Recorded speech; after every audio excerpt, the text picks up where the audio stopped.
Hello everyone and welcome to officers Adda 24/7, जहां पे हम लोग मिल रहे हैं रोज शाम 8 बजे और देख रहे हैं ऐसे वर्ड्स, ऐसे टॉपिक्स जो हमको CIB के एग्जाम को क्लियर करने पे बहुत हेल्प करने वाला है। अब आपको भी पता है ABFM का जो टॉपिक है ये बहुत वास्ट है, करेक्ट, और इसमें कई वैरायटी के टॉपिक्स आते हैं। अब ऐसे भी वर्ड्स आते हैं, ऐसे भी टॉपिक है जो हमने कभी सुना ही नहीं, या फिर कुछ ऐसे लॉ, कुछ ऐसी थ्योरीज जो हमें पता ही नहीं, और ये हमें तभी पता चलने वाली है जब हम इसको अच्छे से पढ़ेंगे। तो क्या होता है ना, क्लासेस के टाइम तो हमें सब समझ आ जाता है, क्या होता है फिर जब हम खुद सेल्फ स्टडी करने बैठते हैं तो फिर शुरू होती है हमारी डाउट की थ्योरी। यहाँ पे इतनी डाउट क्लियर होता है, इतना डाउट क्रिएट होता है कि हमको समझ ही नहीं आता है किस थ्योरी में क्या बोला था, किस थ्योरी में कहाँ पे जाके क्या बोला था।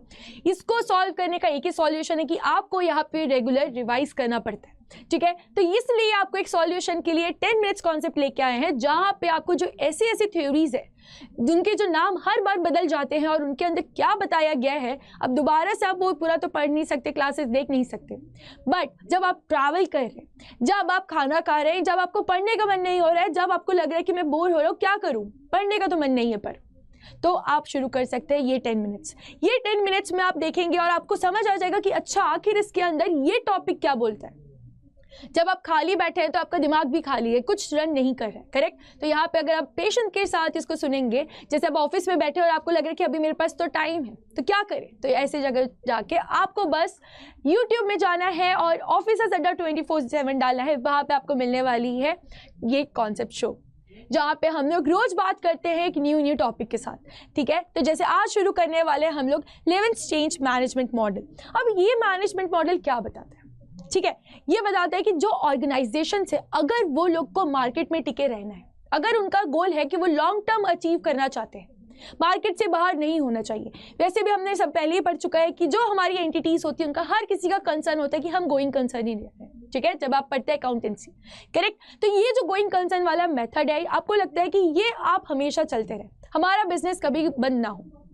तो अगर आप यहाँ पे लॉन्ग टर्म सोच के आ चुके हैं तो यहाँ पे आपको अप टू डेट होना भी जरूरी होता है, करेक्ट। टाइम टू टाइम अपने जो एम्प्लॉयज है, जो आपका वर्किंग है, आपको हर चीज, आपकी जो प्रोडक्ट्स है, आपकी जो सर्विसेज है, उसमें चेंज आना बहुत जरूरी है। अदरवाइज क्या होगा, अगर आप इन सब से दूर रहेंगे, नहीं हम बदलाव नहीं पसंद करते, तो आप क्या पीछे रह जाएंगे, करेक्ट। इसलिए कहा जाता है कि जो भी ऑर्गेनाइजेशंस को लंबे टाइम तक जाना है ना, उन्हें जो भी अपकमिंग टेक्नोलॉजीज है या उनको अपग्रेड अपने आप को करना जरूरी है।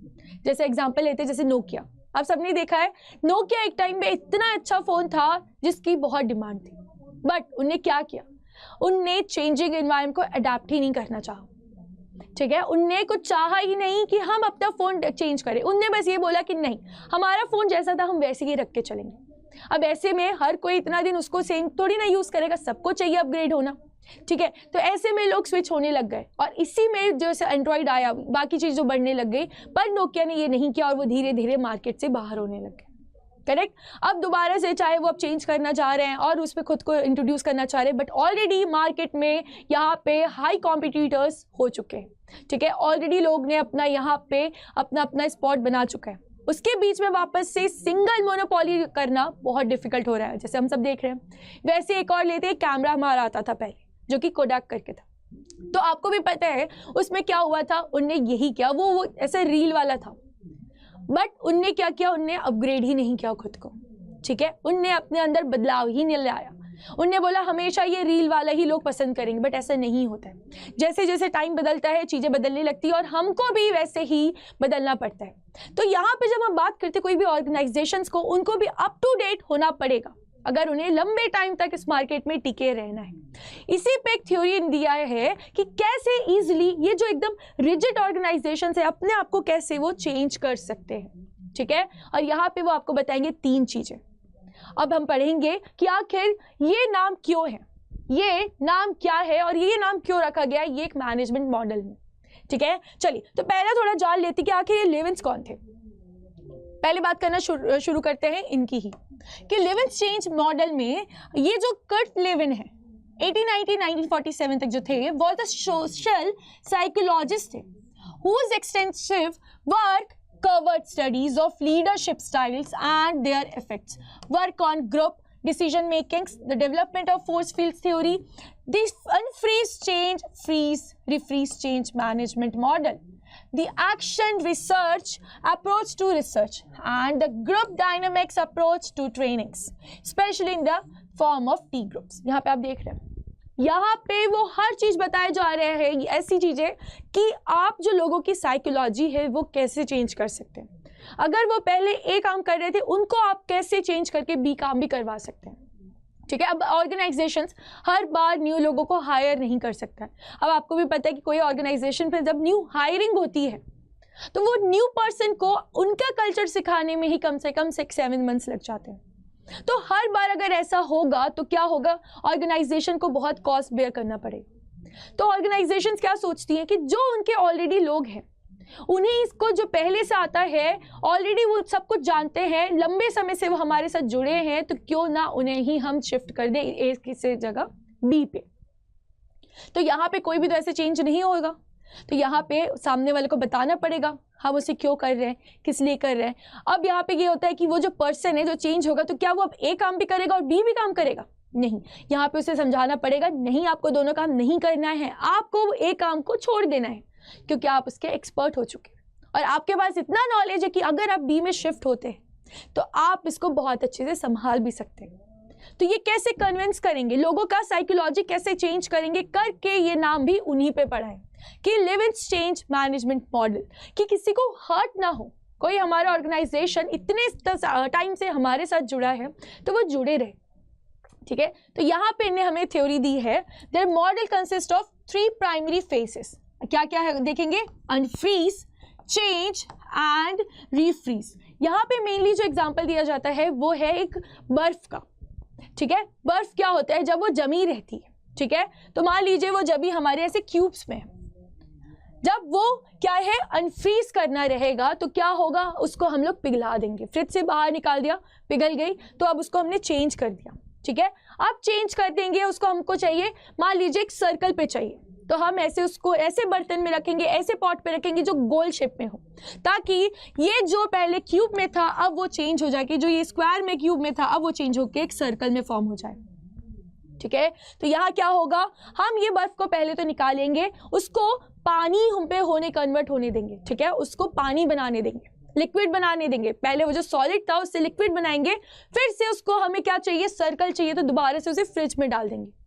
तो ये थ्योरी ऐसी ही है कि आखिर जो ऑर्गेनाइजेशंस में जो एम्प्लॉयज काम करते हैं, तो पहले वो जो काम कर रहे थे उनको उससे हटाना पड़ेगा, वो काम उनको बंद करवाना पड़ेगा कि अब आप ये मत करिए, और फिर यहाँ पे उनको बताना पड़ेगा कि ये आखिर हम उनसे क्यों करवा रहे हैं, उनको ये काम क्यों कम बंद करने बोल रहे हैं।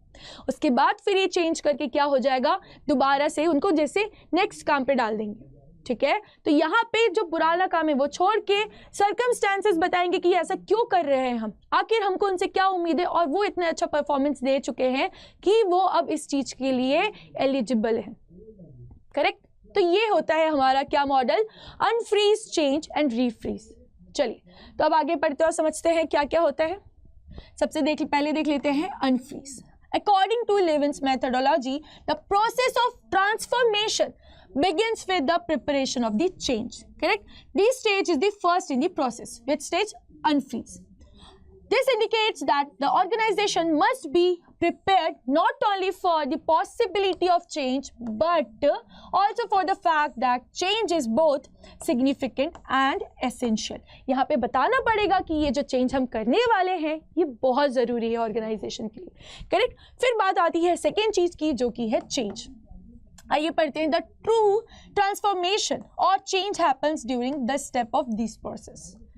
This process can take some time to complete because people typically need some time to adjust to new happenings, advancements and changes in their environment.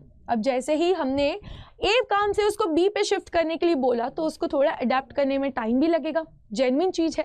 ठीक है, तो यही बात बताई जा रही है हमारे सेकेंड पॉइंट पे। फिर बात आती है at this point strong leadership and assurance are essential because they not only point the process in the right path but also makes it simpler for the individuals or workers who are participating in the process. अब यहाँ पे ये जो A से हम change करके अगर उसको B में भेज रहे हैं तो यहाँ पे बस एम्प्लॉय का नहीं, उसके जो लीडर है, उसको एक अंडर जिसके अंदर एक काम कर रहा है एम्प्लॉय, उनका जो मैनेजमेंट है उसके ऊपर, उनका भी बहुत बड़ा रोल होता है कि यहाँ पे उसको पेशेंटली डील करे कि देखिए यहाँ से अब आपको यहाँ जाना है, कोई बात नहीं, दिक्कत आ रही है आएगी, गलत हो रहा है होएगा, बट आप पेशेंटली काम करते रहिए। ये एक लीडरशिप की निशानी होती है, ठीक है। तो यहाँ पे केवल एम्प्लॉयज ही नहीं पर मैनेजमेंट को भी उनको सपोर्टिव रोल पे दिखाना पड़ेगा। फिर बात आती है the successful completion of these phase relies heavily on clear communications as well as precise schedule, ठीक है। तो ये बात आती है अबाउट चेंज की। फिर देखते हैं next point about refreeze. At this stage, the people in the company or organization have shown that they are willing to accept, embrace and work to put the change into effect. Next है the stage is referred to as the recycling stage. यहाँ पे क्या हो रहा है, यहाँ पे हम लोग दोबारा से वो बर्फ को गोल आकार में जमाने जा चुके हैं, ठीक है। This is the point at time when workers and process begin to refreeze and things start getting back to the normal speed and routine that they were previously in. To make sure that the changes are always harnessed and put into action even after the goal has been accomplished, these phase requires the assistance of the people. अब ये point ऐसा point है जहां पे जो हमारा employ है वो बैक टू अपनी स्पीड पे आ चुके हैं, ठीक है। अब वो सीख चुके हैं और हमारा जो ये एम था कि ए से उसे बी में ट्रांसफर करना है with the help of support of management, ये सक्सेसफुल हो चुका है। यही बात बताई जाती है लिवेंस मैनेजमेंट में। हेलो एवरीवन, कैसे हैं आप लोग एंड वेलकम टू ऑफिस अड्डा 24/7। कैसी चल रही है आप लोगों की पढ़ाई? आपको भी पता है कि आप लोग के एग्जाम सब नज़दीक आने लग गए हैं, ठीक है। और ये आपका सेशन आपके लिए इसलिए हेल्पफुल होने वाला है क्योंकि यहाँ पे आपको रोज शाम को 10 मिनट्स में एक कॉन्सेप्ट क्लियर करवा दिया जाता है ताकि आपको वापस से वो लेक्चर या टेंशन लेने की ज़रूरत नहीं है। क्योंकि आपको भी पता है कि ABFM में ये जो आपके टॉपिक है मॉड्यूल लेके वो थोड़ी थियोरिटिकल है। यहाँ पे अलग अलग लॉज के स्टडीज थ्योरीज लोगों ने क्या क्या कॉन्सेप्ट दिया है वो सब एक बात में याद करना बहुत दिक्कत हो जाता है, ठीक है। तो इसलिए आप लोगों के लिए ये 10 मिनट्स कॉन्सेप्ट शो जो रोज आ रहा है CIB कैंडिडेट्स के लिए, ताकि उनको थोड़ा सा भी डाउट है तो वो क्लियर कर ले, ठीक है। तो आज का हमारा कॉन्सेप्ट है अबाउट मैकेंजी 7S मॉडल, ठीक है। ये 7S मॉडल आखिर क्यों है और ये नाम इनका ऐसा क्यों पड़ा है, चलिए आज हम ये जानेंगे। याद रखिएगा जो ये मैकेंजी है आपने सुना होगा, एक कंपनी है, ठीक है, बहुत बड़ी कंपनी है। यहाँ पे लोगों ने ही ये मॉडल को जनरेट किया था, ठीक है। उनने ये इसको ऐसा कॉन्सेप्ट को ढूंढा, ऐसा एनालाइज किया कि अच्छा हमारी मैनेजमेंट में अगर हमें कुछ अचीव करना है, अगर हमें सबको लेके चलना पड़ेगा तो कैसे कैसे किस किस फैक्टर को ध्यान रखना है। उन्होंने ये फाइंड आउट किया था कि उनका मैनेजमेंट में ये 7S का मॉडल कैसे जनरेट होगा, ठीक है। It was developed by consultants working for McKinsey and company in the late 1970s। मतलब ये कॉन्सेप्ट 1970s पे ही आ चुका था और ये किसने लेके आए थे, मैकेंजी एंड कंपनी। वैसे तो देखिए बहुत सारे कॉन्सेप्ट आए, ठीक है, बट आए और वो बस चले गए। बट कुछ कुछ कॉन्सेप्ट ऐसे होते हैं जो ना इतने सॉलिड होते हैं कि वो हर जगह से हर चीज़ को एंगल में एनालाइज करके प्रैक्टिकली यूज़ करके वो कॉन्सेप्ट्स रह जाते हैं कि आखिर कोई जो ऑर्गेनाइजेशन है उसको एक्चुअली आइडियली कैसे वर्क करना चाहिए। अब आपको भी पता है कि ऑर्गेनाइजेशंस धीरे धीरे इतनी ग्रो हो रही है, वहाँ पे सबको एक साथ लेके चलना बहुत इंपॉर्टेंट है, ठीक है। तो इसलिए वहाँ पे हर जगह तो अब ऐसा नहीं ना टॉप मैनेजमेंट जाएगी और उनको हैंडल करेगी। तो इसलिए ये आपको हेल्प करता है बताने के लिए किस किस फैक्टर को आपको ध्यान रखना है अगर आपका कॉन्सेप्ट, अगर आपका एम गोल अगर ये पॉइंट में जाना है तो, ठीक है। चलिए फिर क्या बात आती है कि इट हैज 7 स्टेजेस और फेसेस फॉर मैनेजिंग चेंजेस। अब जैसे कि कोई कंपनी ऑलरेडी एग्जिस्टिंग है, ठीक है, और उन्हें कुछ न्यू प्रोडक्ट लॉन्च करना है तो वो एकदम से तो उठा के लॉन्च नहीं कर सकते। यहाँ पे उनको इतना बड़ा अगर चेंज करना है तो उनको सारी एंगल को फाइंड आउट करने पड़ेंगे, ठीक है, कि अगर ऐसा कुछ चेंज होता है या उनके प्रोडक्ट्स में कुछ ऐसा चेंज होता है तो क्या क्या स्टेप्स उन्हें फॉलो करना चाहिए।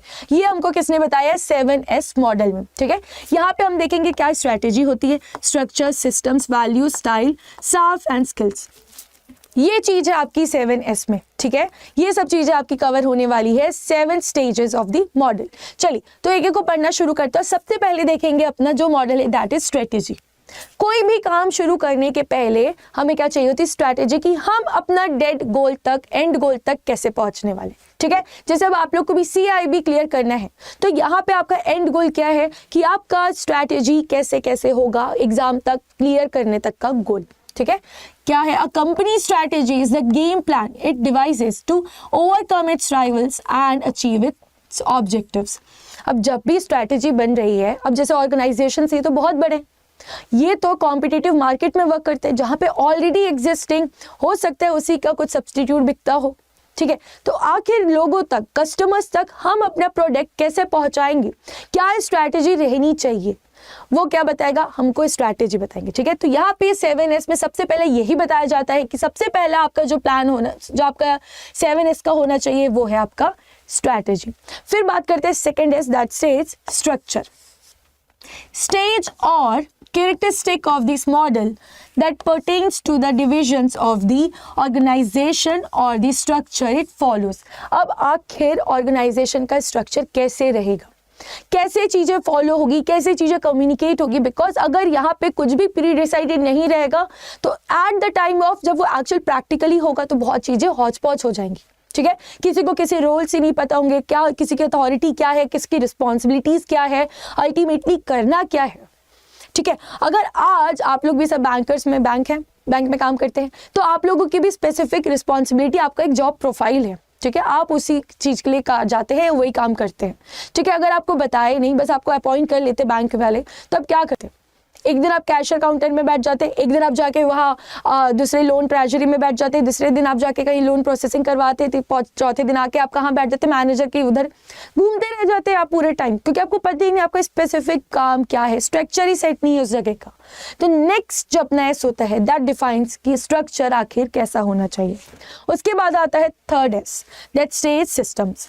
This stage is related to the manner in which the day to day activities are carried out in order to complete a task and it focuses on how the task is carried out।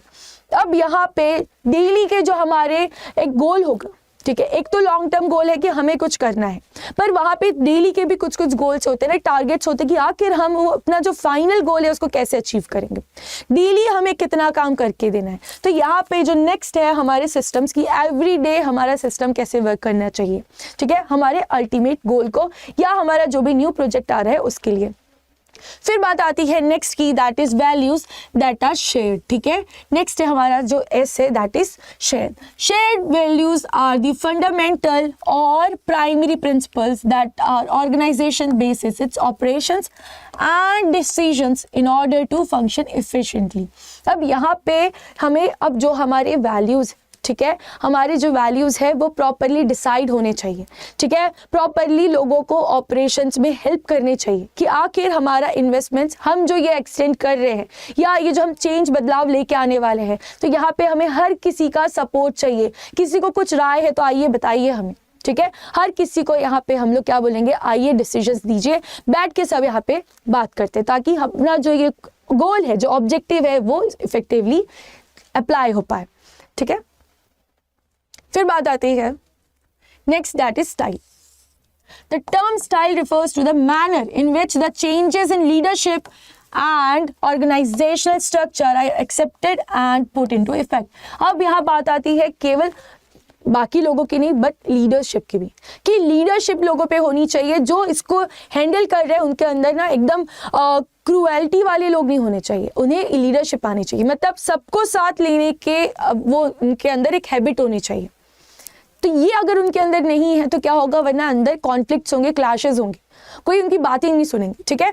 ऐसे में क्या होगा, कुछ जो new changes है, जो हमारी new implements है, वहाँ पे हम लोग ये अलग अलग बिखरने लग जाएंगे। तो इसलिए हमारे लिए बहुत इंपॉर्टेंट होता है क्या, स्टाइल, कि क्या स्टाइल, हमें किस मैनर पे जाना है जिसमें हमारे जो लीडरशिप है उनमें क्या क्या चेंजेस आनी चाहिए। हर बार लीडरशिप सेम पाथ में तो नहीं चल सकते ना, जैसा काम वैसे उनको अपना लीडरशिप चेंज करना चाहिए, उनको अपनी अपनी एक्टिविटीज़ को चेंज करना चाहिए। अगर जैसे कुछ न्यू इन्वेस्टमेंट कर रहे हैं तो वो लीडरशिप जो कर रहा है उसके अंदर ये क्वालिटी होनी चाहिए कि वो सपोर्ट करे लोगों को, क्योंकि उन्हें पहले तो ऐसा कुछ काम नहीं किया, ठीक है। यहाँ पे आके एकदम से तानाशाही ना दे लोगों के ऊपर, ठीक है। उनको सपोर्ट करके इट्स ओके, हो जाएगा हो जाएगा हो जाएगा, पर एक दिन ये काम होके ही रहता है फिर, ठीक है। फिर बात आती है नेक्स्ट एस की, दैट इज स्टाफ। हमें यहाँ पे स्टाफ को भी देख के चलना है। कैसे? The term staff can refer to either the workforce as a whole or individual employees as well as their individual capacities for work. यहाँ पे मेनली अब काम कौन करेगा? टॉप मैनेजमेंट तो नहीं करने वाली, ठीक है, यूनिट हेड्स तो नहीं करने वाले। यहाँ पे अल्टीमेटली काम करने वाले हैं जो हमारे लोअर लेवल के लोग हैं या जो हमारे उनके ऊपर के जो एम्प्लॉयज़ हैं, ठीक है। तो यहाँ पे मेन एम ये होता है कि आपको जो भी अचीव करना है तो इनको भी साथ रखिए, ठीक है, इनकी भी वैल्यू करिए, इनको भी देखिए कि ये किस चीज़ में माहिर है।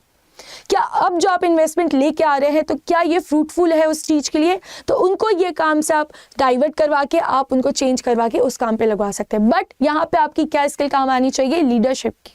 यहाँ पे आप एकदम से सामने वाले पे कोई चीज़ ना ऐसे पॉइंट आउट नहीं कर सकते कि ये क्यों नहीं कर पा रहे, ठीक है। यहाँ पे पॉइंटिंग आउट करना थोड़ा टफ हो जाता है, ठीक है। यहाँ पे आपको इवन जो अपने स्टाफ है, चाहे वो इंडिविजुअल्स है, चाहे आपको एक पूरा होल ग्रुप को ट्रांसफर कर रहे हैं या फिर उसमें उनकी जो भी कैपेसिटीज़ है उनको ध्यान पे रख के उनसे काम करवाना चाहिए। नेक्स्ट है हमारे स्किल्स। नेक्स्ट है हमारे क्या? Skills.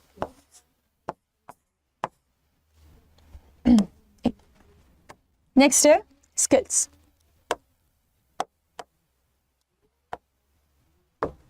The employees of the organization possesses a variety of skills in addition to their core competencies which are described here. यहाँ पे अब ध्यान रखिएगा, एक तो जो इंसान करता आता है, जो कर रहा है वो तो करता ही है, बट उसके अलावा भी कुछ ना कुछ स्किल्स होती है, ठीक है। तो जो हमारी मैनेजमेंट है उनके पास अगर उनको आइडिया है तो वो स्किल्स को कैसे हम यूटिलाइज कर सकते हैं वो जाननी चाहिए, ठीक है। तो ये सारी बातें होती हमारी अबाउट 7S की, जो कि मैकेंजी ने आप लोग को दिया था 7S मॉडल, ठीक है। ये एक आपके मैनेजमेंट में बहुत हेल्पफुल होता है अगर आपको कुछ भी न्यू इन्वेस्टमेंट्स में जाना है तो। हेलो एवरीवन, कैसे हैं आप लोग and welcome to officers Adda 24/7। तो कैसी चल रही है आप लोगों के प्रिपरेशंस फॉर CAIB जुलाई 2024? अब आपको भी पता है अप्रैल के हम लोग एकदम एंड में आ चुके हैं, ठीक है। अभी भी अगर आपने पढ़ना शुरू नहीं किया है तो ज़्यादा देर हो जाएगी और आप जितना डिले करेंगे उतना ही आपको प्रेशर बढ़ेगा। नेशनल लेवल एग्ज़ाम है, एक बार देना है, अच्छे से देना है, प्रमोशन चाहिए तो मेहनत तो आपको करनी पड़ेगी।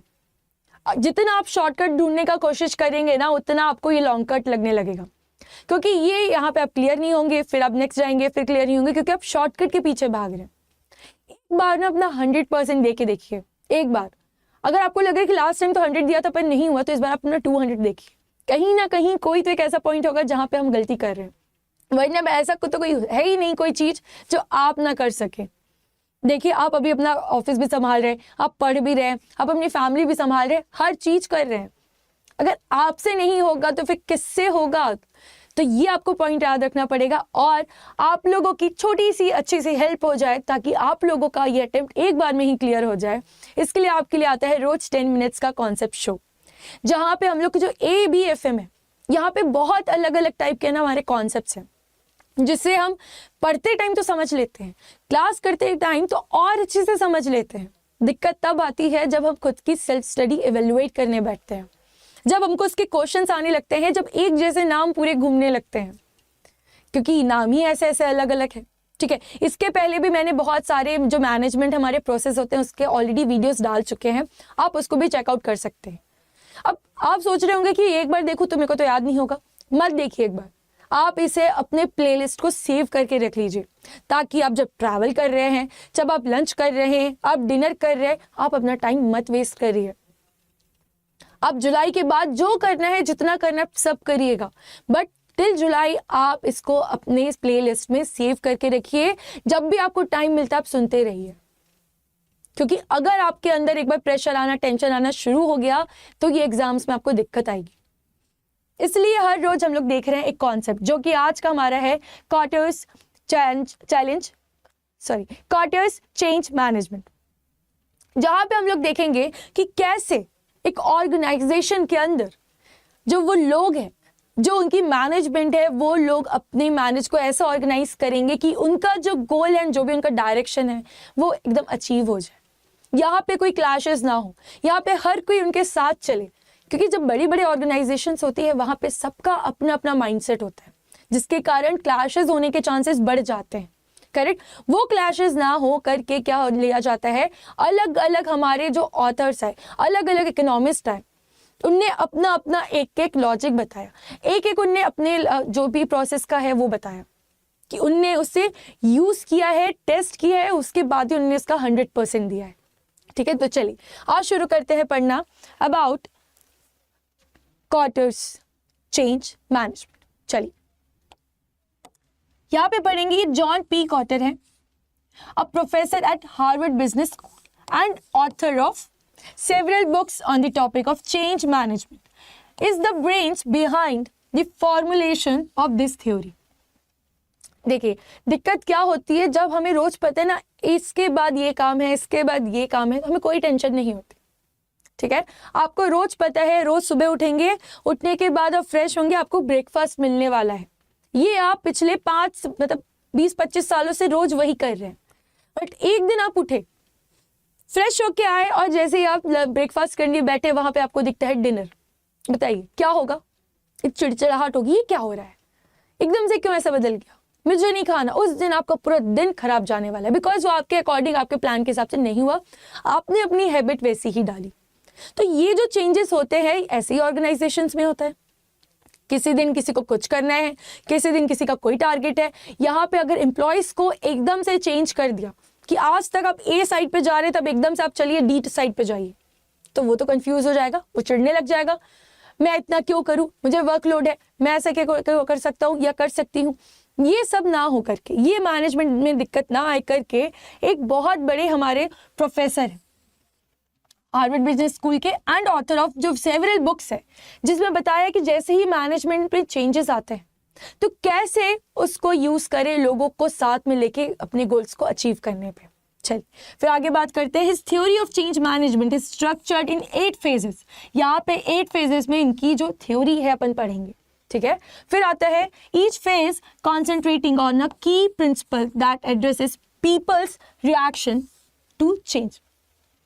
यहाँ पे अल्टीमेटली यहाँ ये देखा जाएगा कि जैसे ही किसी ने अपना गोल चेंज करवाया, ऑर्गेनाइजेशन ने, मान लीजिए सब लोग काम ए करते थे, अब उसमें से आधे लोग उठ के बी भी करने वाले हैं या बी में चले जाएंगे, तो दिक्कत आएगी।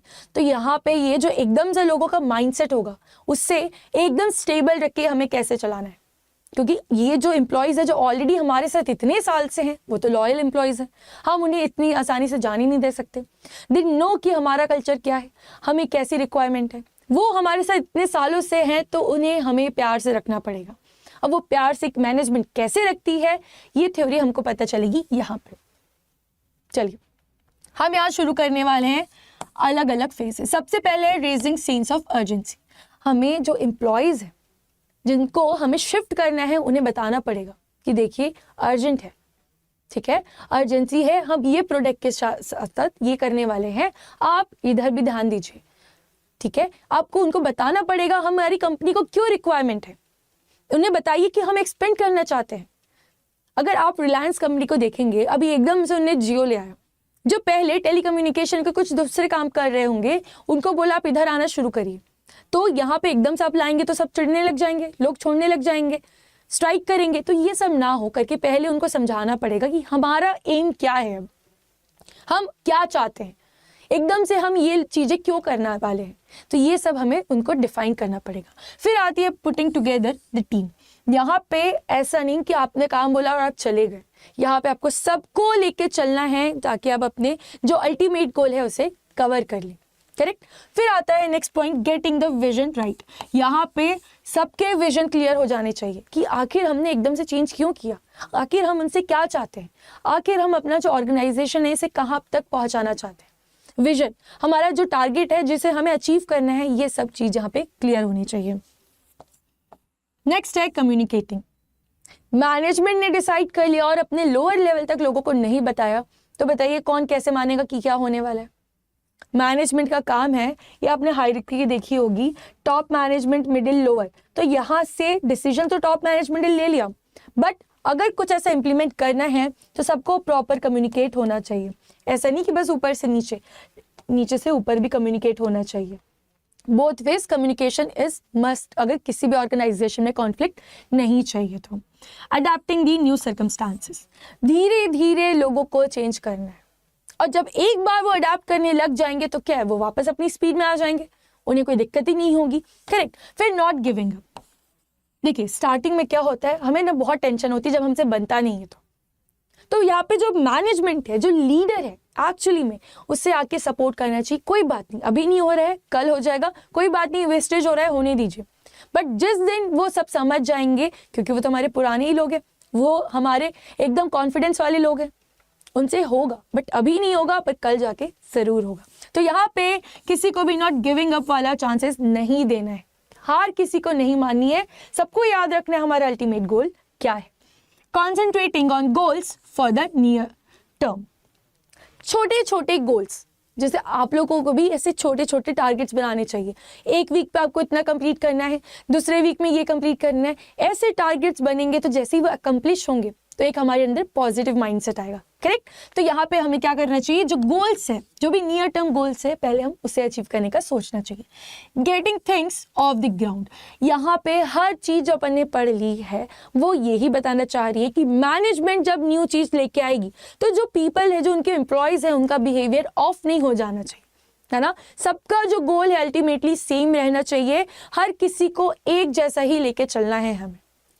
ये बात होती है हमारी क्वार्टर्स के मॉडल की। 8 फेजेस में हमने यहाँ पढ़ा इसको। चलिए, hello everyone and welcome to officers Adda 24/7। अब आप लोग के भी रजिस्ट्रेशन नियर बाय आ चुके हैं। अगर आप CAIB देने वाले हैं जुलाई 2024 के, ये 7 तारीख से चालू होने वाला है आप लोगों को, पर उसके बाद प्रिपरेशन करने नहीं बैठना है। अभी से आप लोगों को अपनी प्रिपरेशंस 110% शुरू कर देनी है, बिकॉज उसके बाद आपको बस आएगा प्रेशर कि कैसे करेंगे कैसे करेंगे कैसे करेंगे। ठीक है, तो आपको टेंशन लेने की जरूरत नहीं है। ऑफिसर्स अड्डा 24/7 आपके लिए हर चीज पहले से ही प्लान करके रख चुका है, बस आपको ट्रस्ट दिखाना है। और ये ट्रस्ट आप कैसे दिखा सकते हैं, बाय लाइक हमारा ये सेशन, और इसको सब्सक्राइब कर लीजिएगा ताकि जो भी न्यू नोटिफिकेशन आए आपके पास सबसे पहले पहुंच जाए। चलिए, तो आज जो हमारे ये सेशन है 10 मिनट्स कॉन्सेप्ट शो है, आप सबको पता चल चुका है, मैंने कई बार भी बता चुका है, पर एक और बार बता देती हूँ कि ये अपने फ्रेंड्स और कलीग्स के साथ जरूर शेयर करिए जो अपकमिंग एग्जाम देने वाले हैं। यहाँ पे अब क्यों ये खास हो जाता है, बिकॉज क्या है, जब आप ABFM पढ़ने बैठते हैं, ABFM एक बहुत वास्ट चैप्टर है, जहाँ पे अगर आप उसका ABFM का फर्स्ट मॉड्यूल उठाते हैं तो देखेंगे कि कितना मैनेजमेंट में प्रोसेस करना पड़ता है। हमें क्या लगता है कुछ तो नहीं है, मालिक बन गए, आए और चले गए, ऑर्डर दे दिया चले गए। नहीं, इतना इजी नहीं होता है। जितना इजी एक ऑर्डर लेके काम करना होता है ना, उससे कई ज्यादा डिफिकल्ट एक टॉप लेवल पे बैठना होता है कि कैसे इतने सारे लोगों को मैनेज करे, कैसे इतने सारे लोगों को हैंडल करे। तो ये दिक्कत ना आए करके क्या होता है, हमने बहुत सारे प्रोसेस देख चुके हैं। इसके पहले की भी अगर आप क्लासेस देखेंगे तो आप जाके देख सकते हैं, हमने अलग अलग थ्योरीज देखी कि अगर कोई ऑर्गेनाइजेशंस में कुछ बदलाव लाना चाहते हैं तो ऐसा ना हो कि उन्हीं के ऑर्गेनाइजेशन में कॉन्फ्लिक्ट होने लग जाए और लोग छोड़ के चले जाना चाहें। करेक्ट, बिकॉज हमारे ऑर्गेनाइजेशंस की शान और हमारे वर्किंग हार्ड जो एम्प्लॉयज है वो हमें दोबारा नहीं मिलेंगे। और ऐसे हार्ड वर्किंग एम्प्लॉयज अगर हमारे पास से ऐसे नाराज होकर जाने लगे तो क्या होगा, हमें तो दिक्कतें आने लगेंगी।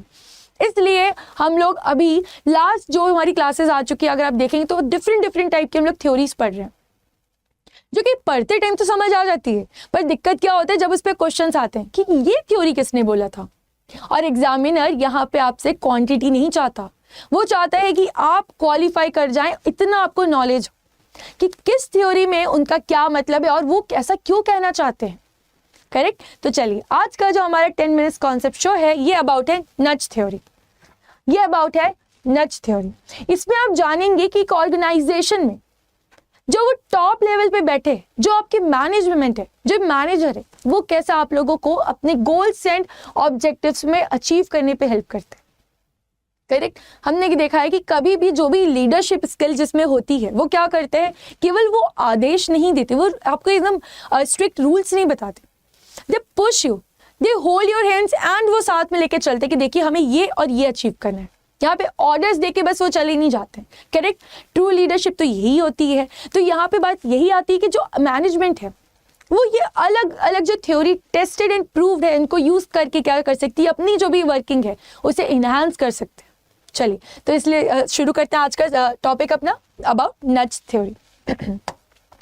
नच theory, also known as simply nudge, a concept that has applications in the fields of behavioral science, economics and political theory।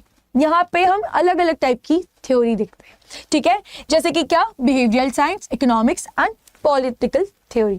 तो याद रखिएगा क्या, तीन चीजें। इसके बाद है it is also applicable to the process of change in management organisations and businesses. जो हमारे ऑर्गेनाइजेशंस, बिजनेसेस में चेंज हो रहे हैं, तो उसको भी ये क्या करते, अपने अंडर पे कैप्चर करते कि वहां पे भी इन्हें अपनी अलग अलग थ्योरी देके रखी है।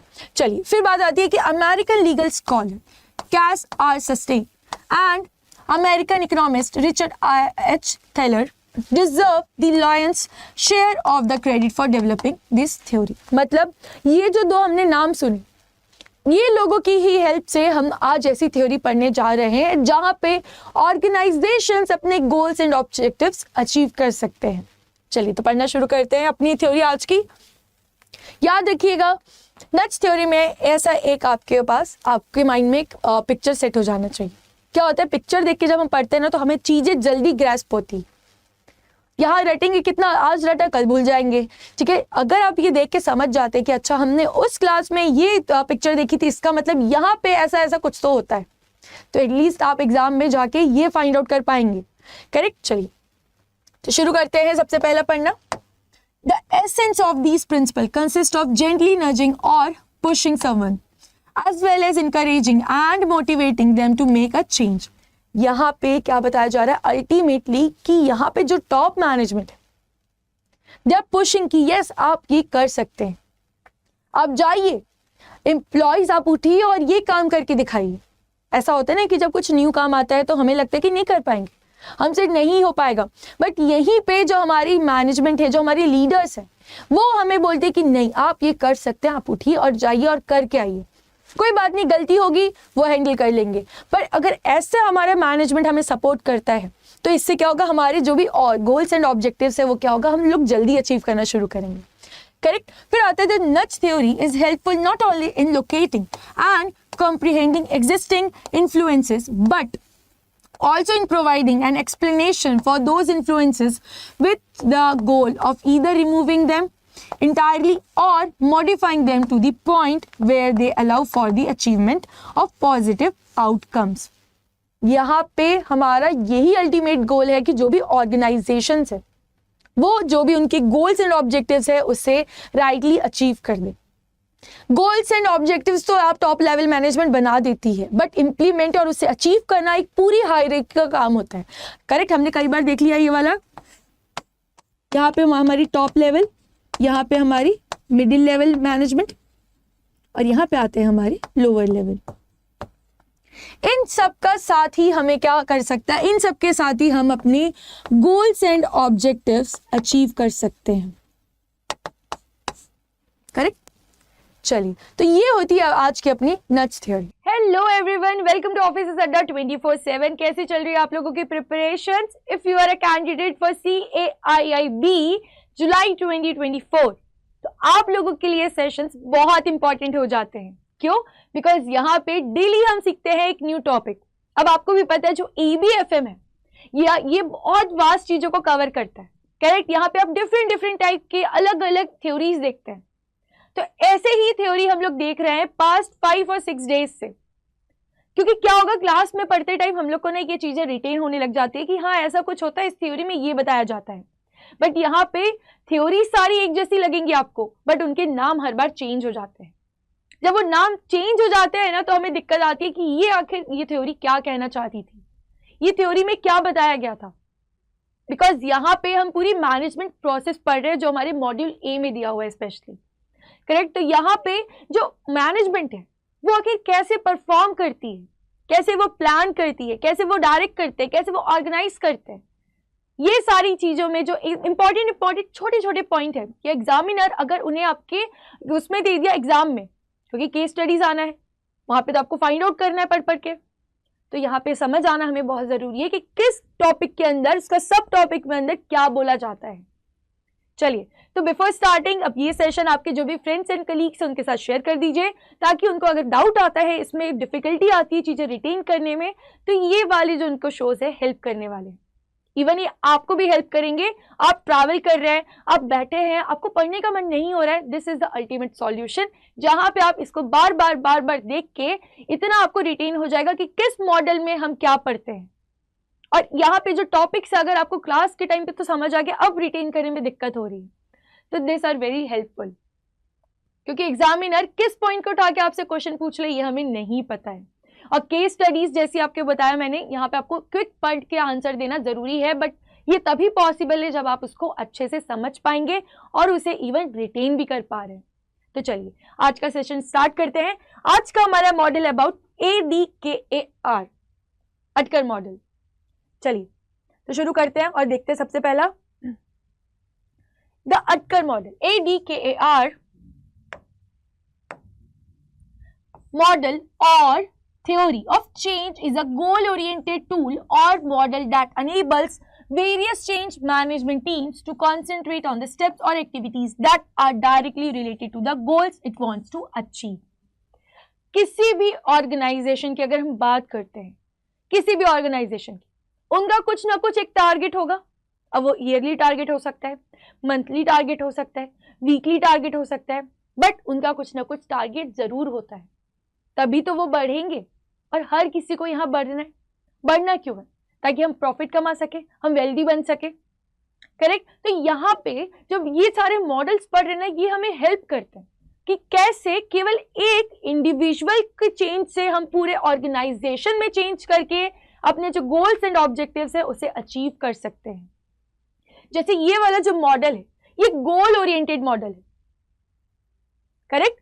Change is a goal oriented tool और क्या मॉडल है जो अनेबल करने वाले जो भी अलग अलग चेंजेस होने वाले हमारे मैनेजमेंट में, तो उन सबको कॉन्सेंट्रेट करके एक स्टेप बाय स्टेप हम यहाँ लेने वाले, ताकि धीरे धीरे धीरे एक ऑर्गेनाइजेशन जो टॉप मैनेजमेंट अपने डिसीजंस ले रही है, ऐसे लेने चाहिए उन्हें विद द हेल्प ऑफ ऐसे मेथड्स, ऐसे मॉडल्स जो बहुत इंप्लीमेंट करके देखे हुए और ट्राइड एंड टेस्टेड है, करेक्ट। हम कहते हैं ना दूसरों की गलती से सीख जाना ही बेहतर होता है, वरना खुद की गलती होती तो बहुत टाइम लगता है। तो ये वही है, ये सारी चीजें टेस्टेड है, लोगों ने इसको कई बार टेस्ट किया है, इंप्लीमेंट किया है अलग अलग ऑर्गेनाइजेशंस ने, और ये एक्चुअली परफॉर्म होकर देखा गया कि ऐसे चेंजेस से हमारे ऑर्गेनाइजेशन पे जो भी अगर चेंज आता है तो इंडिविजुअल्स के साथ साथ पूरा ऑर्गेनाइजेशन उस गोल की ओर बढ़ने लग जाता है।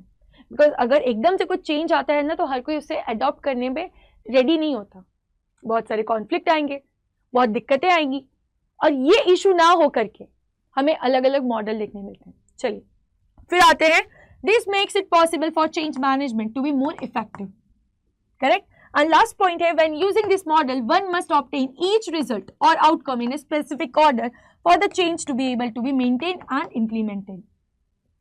यहाँ पे सारी बातों का क्रक्स यही है कि हमें जो ऑर्गेनाइजेशन को गोल चाहिए वहां पे उसे कैसे स्टेप्स लेने पड़ेंगे, कैसे उसको इतना इफेक्टिव टूल तैयार करना है कि उसके जो ऑर्गेनाइजेशन के लोग हैं वो सब भी उन्हें सपोर्ट करे और जल्दी से अपना गोल अचीव करे, ठीक है। अब जैसे आप ये देख रहे हैं, मॉडल में 5 अल्फाबेट्स है, ADKAR।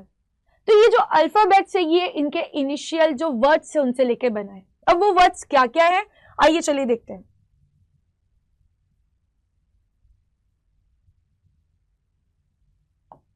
यहाँ पे जो ADKAR है उसमें जो A और D वो हमारी करंट सिचुएशन बता रही है। करंट सिचुएशन में A मतलब अवेयरनेस, नीड फॉर चेंज, लोगों के अंदर अवेयर करना पड़ेगा कि अब हमें चेंज की जरूरत है, तभी तो हम लोग अपना गोल और अच्छे से अचीव कर पाएंगे। एंड सेकेंड आता है D। D मतलब desire to participate and support the change. केवल अगर टॉप मैनेजमेंट सोच ले कि हमें चेंज करना है तो ये पॉसिबल नहीं है। जो लोअर लेवल के, जो मिडिल लेवल के लोग हैं, उनके अंदर भी आना चाहिए इच्छा कि हाँ इस बार हमें ना चेंज करना चाहिए, हमें ऐसे स्टेप्स नहीं अब ऐसे स्टेप्स लेके देखने चाहिए ताकि हम गोल्स जल्दी अचीव कर सकें, करेक्ट। जैसे देखिए पहले के जो फैक्ट्रीज, जो ऑर्गेनाइजेशंस थे, वहां पे मैन ज्यादा इन्वॉल्व होते थे, करेक्ट। उनकी जो शारीरिक शक्तियां थी उनसे ज्यादा हम काम करवाते थे, लेबर ज्यादा बेचारे वर्क करते थे, बट जैसे जैसे टाइम चेंज हुआ, अगर वो इंडस्ट्रीज अभी भी केवल वही मैन मेड पे रह जाते, ह्यूमंस पे ही डिपेंड रहते, लेबर्स पे ही डिपेंड रहते, तो आज तो वो बहुत पीछे रह जाते। तो धीरे धीरे उन्होंने क्या किया, मशीन्स को लाना शुरू किया। उन्हें डिजायर बताई लोगों की, उनके अंदर ये जागरूक बताया कि नीड हो चुकी है कि अब हमें मशीन्स चाहिए। ठीक है, तो ऐसे में क्या हुआ, जो लोग बेचारे दिन भर लगे रहते थे, उनको थोड़ा सा रिलैक्सेशन मिला। और अब with the help of machine वो लोग को समझ आने लग गया कि अब हमारा सिचुएशन आ चुका है कि जो इतना टेक्नोलॉजी आगे बढ़ चुकी है, हम ऐसी चीजों को अडॉप्ट करना शुरू करें। तो ये कैसे हुआ होगा, ये वहां पे सबसे पहले अवेयरनेस की गई होगी कि अब हमें जरूरत है बदलाव की। उसके बाद लोगों के अंदर डिजायर हुआ होगा कि हाँ, हमें भी, जो उनके एम्प्लॉयज है उनके अंदर भी आना चाहिए, हाँ हमें भी मशीन्स की जरूरत है। करेक्ट। जैसे बात करते हैं कि जैसे कोई एक फिनेंस डिपार्टमेंट है, पहले वो पूरा बही खाता बनाते थे बैठ के, बट धीरे धीरे जैसे ही चीजें बढ़ती गई, टेक्नोलॉजी बढ़ती गई, तो क्या हुआ, और इजी बनाने के लिए हमने क्या ले आया, कंप्यूटर्स ले आए। कंप्यूटर्स के अंदर ढेर सारे सॉफ्टवेयर लेके आने लग गए। जैसे इवन अगर बात करते हैं बैंकिंग सेक्टर की, पहले क्या होता था, हमें हर चीज के लिए बार बार बैंक जाना पड़ता था। करेक्ट। तो वहां पे उनकी करंट सिचुएशन पे बताया गया कि देखिए हमें ना ये चीजों को चेंज करना चाहिए, अब हमें ऑनलाइन हो जाना चाहिए। तो ये कैसे हुआ होगा, उनकी करंट सिचुएशन को एनालाइज किया होगा और वहां देखा होगा किस चीज की उन्हें जरूरत है, और उनके जो एम्प्लॉयज हैं सॉरी, उसमें इस चीज की डिजायर लाई होगी। करेक्ट। चलिए, तो ये आता है अबाउट व्हाट, करंट, जहां पे हमने जो अल्फाबेट, ये जो हमारा वर्ड है ए और डी, इसको हमने समझ लिया। फिर बात करते हैं अबाउट ट्रांजिशन। ट्रांजिशन मतलब अब हो रहा है हम लोगों का बदलाव। ठीक है, करंट सिचुएशन हमने देख ली, अब आने वाला है हमारा ट्रांजिशन। ट्रांजिशन में आपको देखने पड़ेंगे दो words, that is knowledge and ability. Knowledge मतलब हाउ टू इफेक्ट ट्रांसफॉर्मेशन, कैसे करेंगे। हम तो सोच लिया कि हम तो ऐसे हैं, ये करना है वो करना है, बट इंप्लीमेंट भी तो करना है। सपने तो दिखा दिए ऐसे होगा वैसे होगा, पर होगा कैसे। तो यहाँ पे हमें इंप्लीमेंट चाहिए, इंप्लीमेंट करने के लिए नॉलेज चाहिए कि स्टेप बाय स्टेप कैसे होता है। करेक्ट। फिर आता है सेकंड, क्या, ability, to demonstrate skills and behaviours. अब यहाँ पे लोगों को सिखाना पड़ेगा कि देखिए ये आपके स्किल्स होनी चाहिए, तभी तो आप अब अगर बैंक के हमने एग्जांपल लिया, पहले अगर केवल वो लोग हाथों से आप लोग काम कर रहे थे, और इसके बाद जब कंप्यूटर्स आना शुरू हुए, तो आप लोग को कंप्यूटर्स की स्किल भी तो आनी चाहिए, तभी तो अब ये जो टेक्नोलॉजी चेंज हो रही है, तभी तो इसको हम लोग इंप्लीमेंट कर पाएंगे, वरना फायदा ही क्या रहा। करेक्ट। तो ये क्या होता है कि लोगों के अंदर डेमोन्स्ट्रेट करना पड़ेगा, स्किल्स लेके आनी पड़ेगी। तो इसके लिए उनको अलग अलग जो सेमिनार्स होते हैं वो करवाने पड़ते हैं ऑर्गेनाइजेशंस को, ताकि लोगों के अंदर इसके स्किल आना शुरू हो, लोग इसके साथ अडेप्ट होना शुरू हो जाए, जो हमारा बदलाव आने वाला है। केवल सोचने से नहीं, करंट सिचुएशन देख लिया जहां पे हम अवेयर हो गए और डिजायर भी बना ली, बट उसके लिए हमें अपने यहाँ लोगों को वैसे ट्रेन करना पड़ेगा, ट्रेनिंग देनी पड़ेगी। तो सेकंड में आपका ट्रांजिशन में आता है नॉलेज होना चाहिए कि कैसे आप स्टेप आगे बढ़ाएंगे, और उसी के साथ कैसी एबिलिटी की, कैसे लोगों के अंदर वो जो न्यू चीज आने वाली उसके स्किल जागरूक करने वाले हैं। एंड इसी के साथ आपका आता है लास्ट, जो कि आपका फ्यूचर। फ्यूचर में क्या होगा, reinforcement to sustain the change. जब इतना सब हो गया है, आपने यहाँ पे देख लिया क्या क्या डिजायर है, कैसे उसको चेंज करेंगे, और यहाँ पे क्या नॉलेज है, लोगों को स्किल दे दी, बट दिक्कत कब आती है, जब उससे सेम ऐसे ही लेके चलना हो। करेक्ट। बिकॉज चांसेस क्या है कि हम गिर जाएं, पर गिरे ना, बस हम अपने जो कैपेबिलिटी है उसे मेंटेन करके चलते रहे। तो ये हमारा आखिरी स्टेज होता है अबाउट फ्यूचर में, जहां पे हम लोग पढ़ते हैं आर, ये आर को, जो कि हमारा reinforcement to sustain the change. अब हमें चेंज को अडॉप्ट करके जैसा हम लोग परफॉर्म कर रहे थे उसी के तहत चलते रहना, और इवन उससे अच्छा परफॉर्म करके देना है, ताकि हमारे जो गोल्स एंड ऑब्जेक्टिव्स हैं वो जल्दी से जल्दी अचीव कर सके। तो ये सारी मॉडल अपनी बात होती है ADKAR मॉडल, अटकर मॉडल। चलिए, तो इसी के साथ आज का सेशन भी आप लोग का कंप्लीट होता है। बट आप लोग को जैसे पता है कि आप लोगों के रजिस्ट्रेशंस चालू हो चुके हैं, सॉरी चालू होने वाले हैं। ठीक है, 7 मई से चालू होने वाले हैं CAIB के रजिस्ट्रेशंस। तो अभी भी अगर आप सोच रहे हैं आपको देना है नहीं देना है, और अगर आपने सोच लिया है ना देना ही है क्योंकि प्रमोशन तो चाहिए, तो अभी से आप लोगों के लिए बैचेस आनी शुरू हो गई है, जो कि है जोश और जील बैच। अभी से आप इनरोल कर लेंगे तो आपको ना तकलीफें नहीं होगी बाद में कि अब क्या करें, अब कैसे करें, बिकॉज रजिस्ट्रेशन के बाद हम लोग ना और टेंशन में होने वाले हैं कि अब कैसे करें, अब तो टाइम ही नहीं बचा है। इट्स बेटर पहले से ही प्लानिंग कर लीजिए। अब प्लानिंग के लिए सबसे अच्छा है आपके लिए ऑलरेडी ऑफिसर्स अड्डा 24/7 ने आपके लिए हर चीज प्लान करके रख दिया है। बस आपके साइड से अब एक स्टेप लेना है कि आपको इनरोल करना है यहाँ जाके। तब जैसे आप इसमें इनरोल करेंगे तो यहाँ पे आपको बस यूज करना पड़ेगा एक डिस्काउंट, जो कि डिस्काउंट कोड, ताकि आपको मिल जाए एक्स्ट्रा डिस्काउंट जो कि है Y895। ये कोड यूज करते ही आपको यहाँ पे ज्यादा से ज्यादा डिस्काउंट मिल जाएगा। ठीक है, अभी भी देरी नहीं हुई है, लिमिट यहाँ पे सीट्स लिमिटेड ही है, बट अभी भी फुल नहीं हुई है। आप लोग जाके जल्दी से एनरोल कर सकते हैं, ना कि रजिस्ट्रेशन के बाद करें। रजिस्ट्रेशन के बाद तो ऑलरेडी इतना सारा टेंशन होने वाला है कि कैसे करेंगे। तो ये आपका अल्टीमेट सॉल्यूशन है। यहाँ पे अगर आपको सब कुछ एक साथ ही चाहिए तो आप CIB का महापैक 2.0 तो जा ही सकते हैं, पर याद रखिएगा यहाँ पे आपको यूज करना पड़ेगा कोड Y895, तभी आपको जाके यहाँ पे मैक्सिमम डिस्काउंट मिल पाएगा। चलिए, तो आज का सेशन यहीं कंप्लीट करते हैं। और इसी के साथ अगर आपको कुछ डाउट आता है कि आप ऐसा कोई टॉपिक है जो समझ नहीं आ रहा है, आप मुझे कमेंट्स में जरूर पूछ सकते हैं। और प्लीज अपने फ्रेंड्स एंड कलीग्स के साथ जरूर शेयर करिए ताकि उनकी भी भलाई हो पाए, उन्हें भी जो डाउट्स आ रहे हैं, नहीं हो पा रहा है, कई लोग होते हैं ना जो कई सालों से नहीं क्लियर कर पा रहे हैं, उनके लिए आप एक छोटी सी आशा ही क्यों ना बन जाए, पर प्लीज शेयर करिए। Thank you for watching.